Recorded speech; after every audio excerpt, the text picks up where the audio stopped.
Assalamualaikum warahmatullahi wabarakatuh.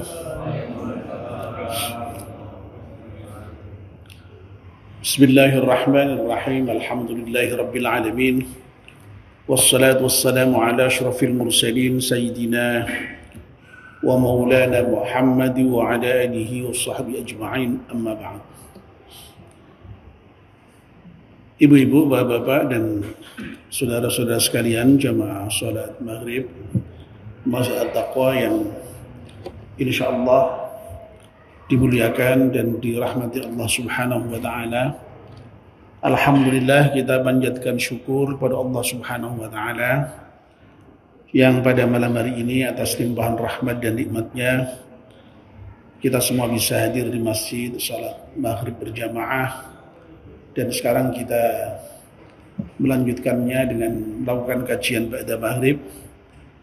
Kita mohon pada Allah Subhanahu wa taala semoga seluruh rangkaian ibadah kita di malam hari ini diterima oleh Allah Subhanahu wa taala. Mari kita mulai kajian kita dengan berdoa bersama-sama. Bismillahirrahmanirrahim.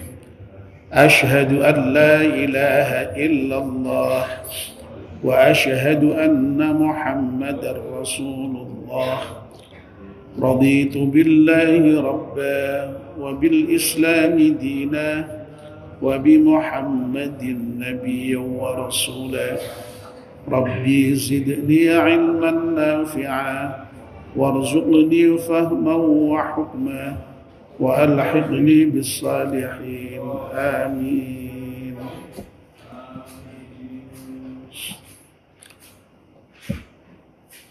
Bapak dan Ibu-ibu, kita masih meneruskan kajian kita, kitab Taisirul Khalaq. Kemarin kita baru saja menyelesaikan pokok bahasan mengenai at-tawadhu', rendah hati. Sekarang kita memasuki bab baru, yaitu izzatun nafsi. Nah, sebelum kita masuk baru, mari kita baca surat Al-Fatihah sekali untuk pengarang kitab Taisirul Khalaq dengan iringan doa. Semoga kitab yang kita baca ini bermanfaat untuk kita semuanya. Ala hadiniyah Al-Fatihah. A'udzubillahi minasyaitonir rajim. Bismillahirrahmanirrahim. Alhamdulillahi Rabbil Alamin Ar-Rahmanir Rahim Maliki Yawmiddin Iyyaka na'budu wa iyyaka nasta'in Ihdinas siratal mustaqim Siratal ladzina an'amta 'alaihim ghairil maghdubi 'alaihim waladdallin. Amin. Langsung saja kita baca izzatun nafsi, kemuliaan diri atau kemuliaan jiwa.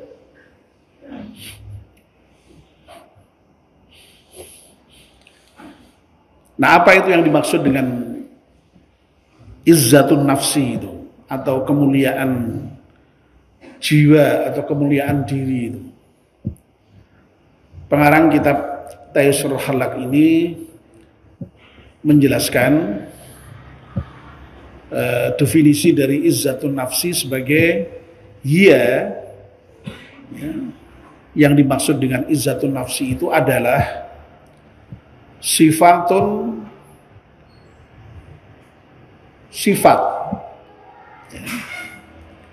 biha, yang dengan sifat itu yaj'alul insanu, manusia menjadikan nafsahu, dirinya, fi manazilir rif'ati, menempati pada posisi yang tinggi, kedudukan yang tinggi, wal ihtirami, dan kedudukan atau posisi yang terhormat, yang mulia.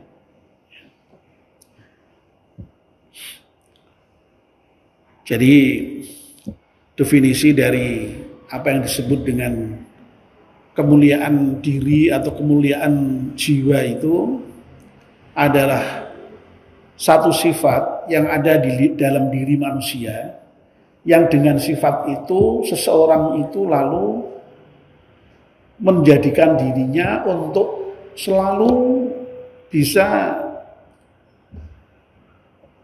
menempatkan diri pada posisi yang tinggi, pada posisi yang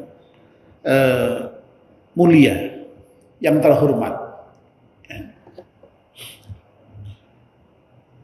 Nah, tentu saja mulia dan terhormat di sini adalah pandangan agama, tentu saja ya, tidak semata-mata dalam hal pandangan manusia, ya.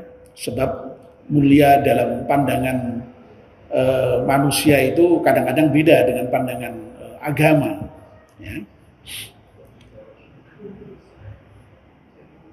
Jadi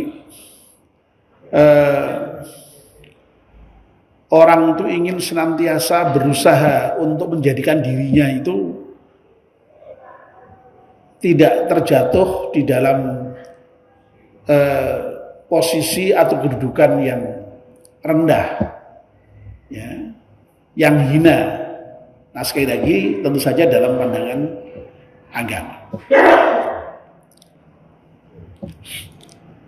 Nah, lalu pengarang kitab ini melanjutkan dengan apa itu yang menjadi penyebab adanya atau munculnya sifat izzatun nafsi itu, kemuliaan jiwa itu dalam diri seseorang, ya. Nah, ini disebutkan wasababuha, dan sebab yang menjadikan seseorang itu memiliki sifat izzatun nafsi, ma'rifatul insani, adalah pengetahuan manusia qadro nafsihi, terhadap kadar kemampuan dari dirinya sendiri, ya. Jadi orang itu bisa punya sifat kemuliaan diri, kemuliaan jiwa itu apabila seseorang itu mampu mengenali kadar seberapa kemampuan dirinya sendiri itu, atau kayak apa kemampuan dirinya sendiri itu, atau mengenali dirinya sendirilah, ya, mudahnya itu. Nah, persoalan mengenali diri sendiri ini ya tidak mudah, memang ya tidak mudah. Kadang-kadang orang itu tidak mengenali siapa dirinya, ya. Ya. Nah, tentu saja mengenali diri ini di samping bisa merupakan hasil renungan kita sendiri terhadap diri kita sendiri, ya. Tapi kita kan misalnya bisa itu mengenali diri itu dengan mendasarkan diri pada petunjuk Allah misalnya, ya. Terutama sekali terkait dengan hal-hal yang bersifat seharusnya diri itu seperti apa, seharusnya kita ini sebagai manusia itu seperti apa, idealnya kayak apa, itu kan Allah memberikan tuntunan itu, ya. Ya. Misalnya dalam Al-Quran itu kan secara eksplisit disebutkan, ya, walaqad karramna bani Adam, sungguh aku telah memuliakan anak Adam. Jadi manusia itu memang diciptakan oleh Allah dalam posisi sebagai makhluk yang mulia, bahkan malah paling mulia, ya, dibandingkan dengan apapun, ya. Sampai dengan malaikat sekalipun masih mulia manusia. Wong buktinya malaikat diminta untuk sujud menghormat kepada Adam, Nah, ini kan menunjukkan betapa mulianya manusia itu. Ya. Nah, kalau malaikat itu mulia, wajar ya, karena malaikat itu memang hanya diberi akal saja, tidak punya nafsu, sehingga memang malaikat itu intinya ya kalau diperintahkan untuk taat ya taat terus begitu, tidak ada maksiat sama sekali. Tapi manusia kan enggak. Manusia itu mulia karena ada perjuangan di dalam untuk mencapai kemuliaan itu. Nanti akan saya jelaskan lebih lanjut mengenai masalah bagaimana mulianya manusia itu. Ya. Nah, kemuliaan manusia itu lalu kemudian misalnya jabarkan oleh Allah langsung mengenai posisi manusia itu di satu sisi sebagai Abdullah, sebagai hamba Allah, ya, yang dia harus menyembah Allah, dia harus mengabdi kepada Allah. Tapi di sisi yang lain manusia itu juga sebagai khalifah Allah, sebagai pengganti Allah di muka bumi ini, yang memiliki tugas untuk memakmurkan bumi ini dengan seluruh potensi yang dimilikinya. Loh, itu kan mulia sekali itu, manusia sebagai Abdullah dan sebagai khalifah Allah. Ya. Nah, tapi memang bahwa tadi sudah saya sebutkan ya, mulianya manusia ini harus diberi catatan ya. Mulia secara potensial masih.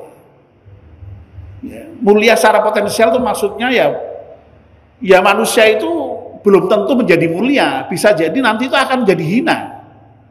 Bahkan kalau menjadi hina itu kadang-kadang bisa lebih hina dari binatang sekalipun itu. Ya. Makanya dalam surat At-Tin itu Allah menegaskan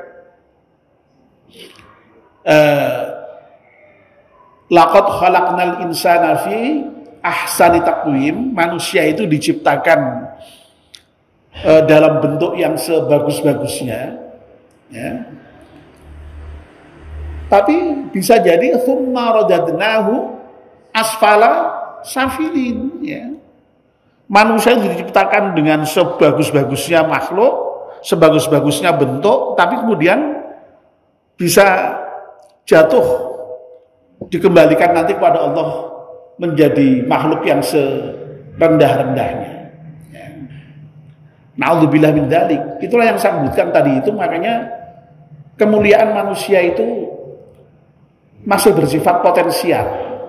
Ya, makanya perlu diaktualisasikan dalam bentuk real sehingga menjadi Abdullah dan khalifah Allah tadi itu.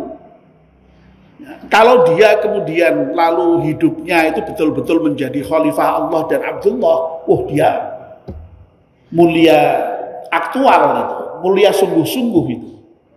Tapi kalau kemudian dalam hidupnya itu manusia kok tidak bisa mengaktualisasikan potensinya yang mulia tadi itu, bisa jatuh bahkan lebih rendah dibandingkan binatang ternak sekalipun. Na'udzubillah min dzalik. Ya.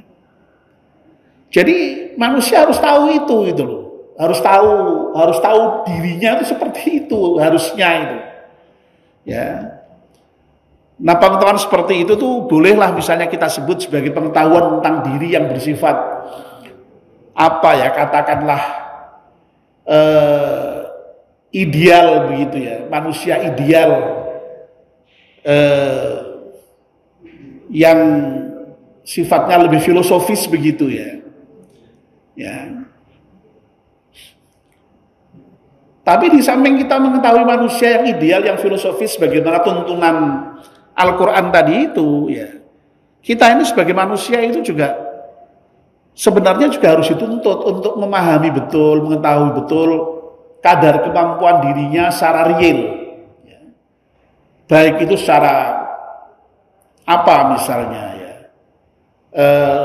sosial, historis, ekonomis. Ya, dalam pengertian begini, ya kita itu ya harus tahulah kadar kemampuan kita itu secara ekonomi seberapa, secara intelektual seberapa, secara sosial bagaimana, ya. Coba orang itu misalnya kalau tidak tahu kadar kemampuan dirinya secara ekonomi saja, misalnya contoh ya.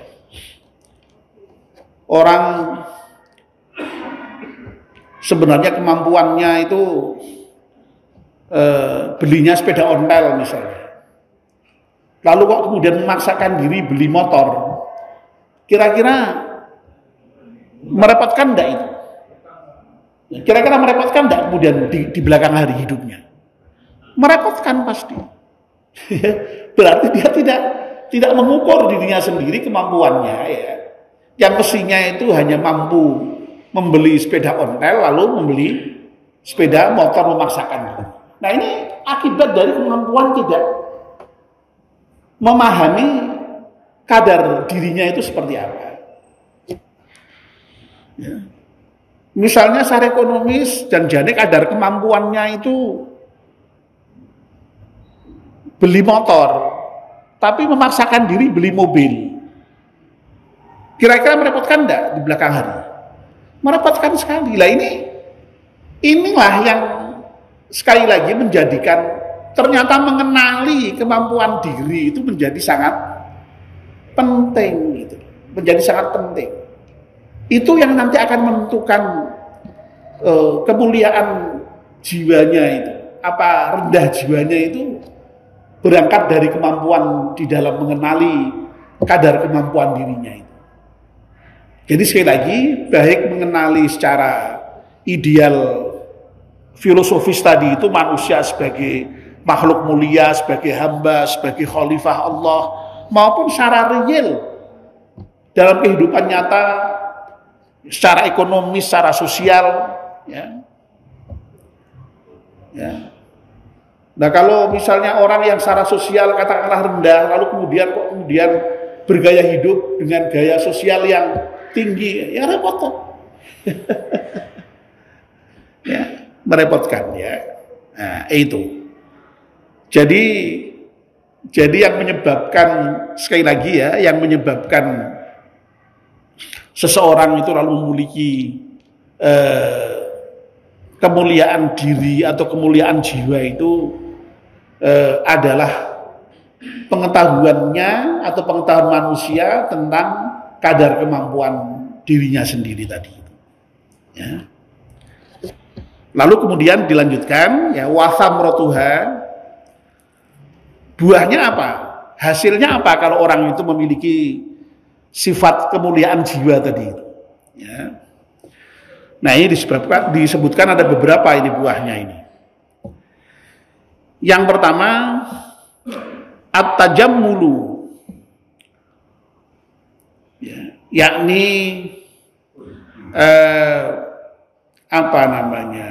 berhias diri, ya, membaguskan diri, memperbaiki diri.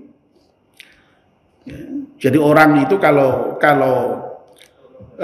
dia sudah memahami dirinya itu siapa, ya pasti memperbaiki diri. Contoh kalau dia itu tadi misalnya sudah sadar betul bahwa dirinya itu adalah Abdullah, hamba Allah, ya mestinya maulah dia itu mengabdi kepada Allah. Mau sholat, ya mau puasa, ya mau berbuat baik yang lain, kan begitu itu. Nah, kalau dia tidak sadar, tidak mengenali dirinya sebagai Abdullah, sebagai hamba Allah, ya ujung-ujungnya ya tadi itu tidak mau mengabdi kepada Allah, tidak mau menyembah Allah. Oh, tidak oposisinya sebagai hamba Allah. Nah, begitu kira-kira. Ya. Lalu wasabru ala makarihid dahri. Ya. Yang kedua adalah sabar atas masa-masa ketika susah gitu ya. Kalau arti letterleknya sih masa-masa yang tidak disukai ya. Ya berarti ya masa-masa ketika susah, ketika dapat musibah kan ya. Orang itu kan kalau susah dapat musibah itu kan tidak suka.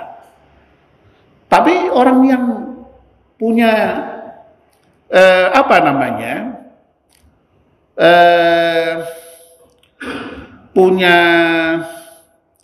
tadi itu sifat kemuliaan jiwa tadi itu akan sabar dia ketika apa namanya mendapatkan kondisi ya, saat-saat di mana dia mengalami hal-hal yang tidak menyenangkan atau mendapatkan musibah tadi itu. Ya. Nah ini perlu saya sampaikan juga ini sebenarnya tadi ya yang saya sebutkan yang pertama at-tajammul itu ya itu dengan huruf jim ya, at-tajammul ya.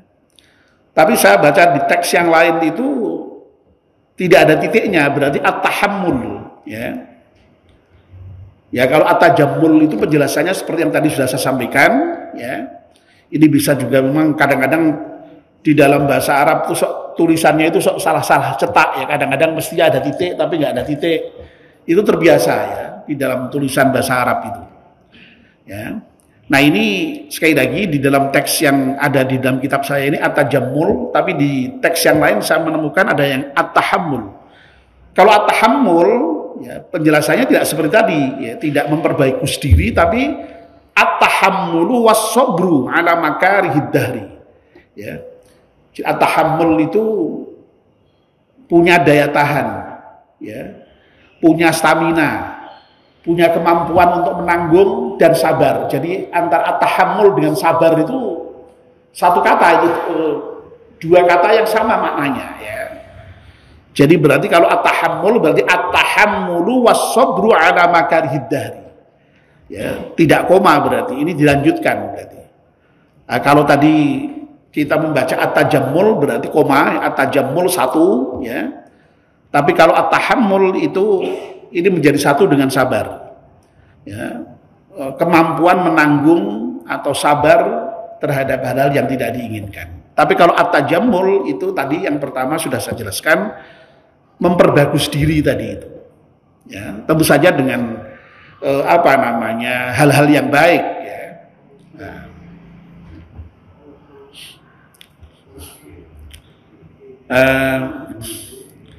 Ini kebetulan dua-duanya bisa diterima dalam pengertian ada konteksnya memang dalam kaitannya dengan pembahasan ini. Kadang-kadang maknanya jauh, kadang-kadang malah ketika salah cetak itu maknanya jadi jauh ya. Kehilangan titik atau titiknya berbeda bisa bermakna lain. Ya. Saya pernah mendengar ceramah Gus Bahat itu ya sama bercerita tentang kesalahan penulisan di dalam teks bahasa Arab itu yang kemudian menimbulkan akibat yang berbeda ya. Jadi dalam kitab itu tertulis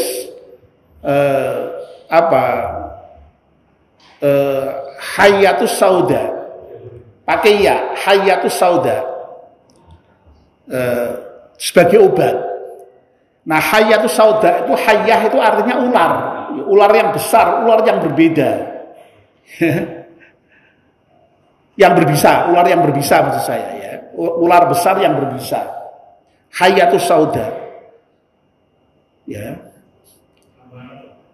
Wah, malah obat atau malah ular yang berbisa, malah membahayakan tuh, malah iso nyatek, malah mateni gitu. Ternyata yang betul itu habbatus sauda. Kurang satu titik maknanya bisa jadi berbeda ya. Makanya bahasa Arab itu harus hati-hati ya. Jadi termasuk tulisan juga termasuk membaca itu harus hati-hati sebab kalau salah tulis atau salah baca itu bisa bermakna lain. Nah, jadi sekali lagi ya, ini kalau di dalam teks kitab yang saya baca ini at-tajammulu ya, memperbagus diri, tapi di teks yang lain ada yang tulisannya at-tahammulu. Kalau at-tahammulu itu disambung berarti at-tahammulu was-sabru ala makrihid dahri. Ya, kemampuan menanggung beban dan kesabaran di dalam menghadapi hal-hal yang tidak diinginkan atau waktu-waktu yang tidak diinginkan. Lalu yang berikutnya watarku idharil ihtiyaji. Ya. Jadi yang namanya sifat izzatun nafsi itu, kemuliaan jiwa itu juga kemudian bisa meninggalkan, ya, menampakkan kebutuhan. Nah ini kita itu dituntut, ya, jangan kalau punya butuh apa-apa itu malah diketok-ketok itu, ya, ditonjol-tonjolkan. Jadi orang itu diajarkan untuk bisa menyimpan, ya, merahasiakan hajatnya, ya. Jangan sampai kemudian lalu menunjukkan kebutuhannya lalu supaya dibantu. Nah itu jangan, ya. Ini ajarannya seperti itu. Tapi bahwa ada orang membantu dengan memahami kondisi itu bagus, ya. Dan itu juga harus diterima, ya. Bagus. Kalau ada orang yang seperti itu, tapi jangan diri kita sendiri itu menunjukkan kebutuhan kita. Ya. Lalu yang berikutnya wa ta'zimun nasi lahu. Ya, jadi izzatun nafsi itu, kemuliaan jiwa itu juga bisa menjadikan orang lain itu ta'zim kepadanya, menghormati kepadanya. Nah ini saya kira mudahlah kita fahami, ya. Orang itu kan memang biasanya menghormati orang yang menjaga kemuliaan dirinya. Tapi kalau orang kok kemudian merendahkan dirinya sendiri, ya akan direndahkan orang lain. Ya. Ini, ya. Jadi sekali lagi kalau orang itu punya izzatun nafsi, punya kemuliaan jiwa, akan menjadikan orang lain itu ta'zim, ya, menghormati dirinya. Dan yang terakhir, ya, buah dari izzatun nafsi atau kemuliaan jiwa itu adalah wa ihsanullahi ilaihi. Ya, orang yang mulia jiwanya, ya, akan dibaiki oleh Allah Subhanahu wa taala. Allah akan berbuat baik kepadanya. Ya. Jadi meskipun Allah itu berbuat baik kepada siapa saja, ya. Ya, tapi Allah tentu saja akan lebih berbuat baik kepada orang-orang yang punya kemuliaan jiwa itu. Ya. Nah, lalu yang terakhir, ya, jadi kita rampungkan sekalian, ya, tinggal sedikit. Pengarang kitab ini mengutip firman Allah, ya, qala Allah Ta'ala walillahil izzatu walirasulihi walil mu'minin. Ya. Kemuliaan itu adalah bagi Allah, bagi Rasulnya, dan juga bagi orang-orang mukmin. Nah, jadi sekali lagi orang mukmin itu dimuliakan Allah itu. Bahkan disebut beriringan kemuliaannya itu dengan kemuliaan Rasulullah dan kemuliaan Allah sendiri. Ya. Allah itu jelas, ya, pasti maha mulia.